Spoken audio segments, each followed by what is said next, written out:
Europe Midi. 12h55, vous écoutez Europe 1, la suite d'Europe Midi, François Geffrier. L'Europe à la une tous les jours, c'est avec vous, Dany Cohn-Bendit. Bonjour Dany.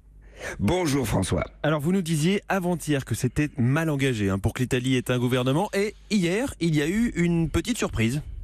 Eh bien, la surprise, oui, François, vient de l'oncle de tonton Berlusconi, qui a dit, écoutez, moi, si je suis un obstacle, je me retire, allez-y, et moi, je ne voterai pas la confiance à un gouvernement en disant à 5 étoiles et à la Lega, si vous faites un accord, mais j'aurai une abstention plus ou moins bienveillante. Et ce pas en arrière de Berlusconi a remis en jeu la possibilité d'un accord gouvernemental entre 5 étoiles et la Ligue, c'est-à-dire les deux forces, disons, populistes qui avaient gagné les élections il y a quelques semaines. Et ce serait qui le Premier ministre alors ?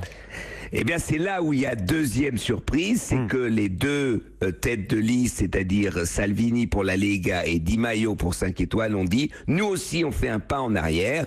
Ce sera ni l'un ni l'autre Premier ministre. » Alors, il faudra trouver maintenant la personnalité, disons, modèle qui pourrait être Premier ministre d'un tel gouvernement, alors que l'on sait maintenant que Di Maio, 5 étoiles, deviendrait ministre des Affaires étrangères et Salvini, enfin c'est les rumeurs, deviendrait ministre de l'Intérieur. Voilà, donc maintenant le président de la République italienne a donné 24 heures aux deux partis pour lui proposer maintenant un chef de gouvernement qu'il pourrait nommer. Donc on a des ministres, il faut un Premier ministre et puis il faut aussi un programme, Dany.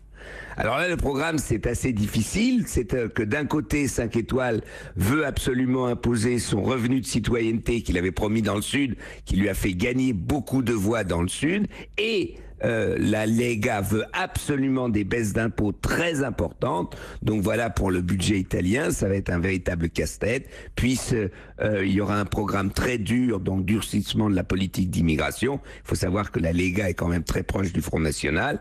Et puis sur l'Europe, alors là c'est le casse-tête, c'est la noisette. On ne sait pas comment ça va se passer, parce que les deux forces en fait sont très critiques de l'Europe, mais d'une manière assez différente. Et là, on ne sait pas comment ils vont trouver un accord. Donc pour dire, le budget italien, le déficit italien, va s'agrandir, ça on sait, c'est programmé par les deux. La noisette italienne avec Dany Cohn-Bendit aujourd'hui dans l'Europe à la une. Merci Dany et à demain. À demain François, ciao ciao. Europe 1.